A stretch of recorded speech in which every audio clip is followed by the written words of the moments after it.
বিসমিল্লাহির রহমানির রহিম। আল হাবিব সাল্লাল্লাহু আলা মুহাম্মদ সাল্লাল্লাহু আলাইহি সাল্লাম। সম্মানিত দর্শকবৃন্দ, আলহামদুলিল্লাহ, সবার জন্য সুসংবাদ। আজকে আমরা উপস্থিত হয়েছি অত্র দাওয়াতকান্দি পশ্চিম মাইজপাড়ায়। আলহামদুলিল্লাহ, এই এলাকায় এক আশিকে রসুল 10 শতক জায়গা মসজিদ মাদ্রাসা কমপ্লেক্সের জন্য দান করেছে। আর আপনারা দেখতেছেন এলাকাবাসী রয়েছে আমাদের সাথে। এলাকাবাসী আজকে একত্রিত হয়েছে এই মসজিদ মাদ্রাসা নির্মাণ কাজের ভিত্তি স্থাপন করার জন্য। এই মসজিদ মাদ্রাসার কাজের সূচনা শুরু করবে।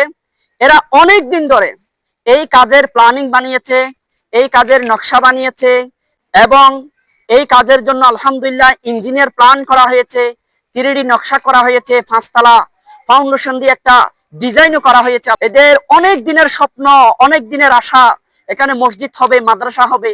তো সেই কাজের সূচনা আজকে শুরু হতে যাচ্ছে। বিসমিল্লাহির রহমানির রহিম। বিসমিল্লাহির রহমানির রহিম। বিসমিল্লাহির রহমানির রহিম।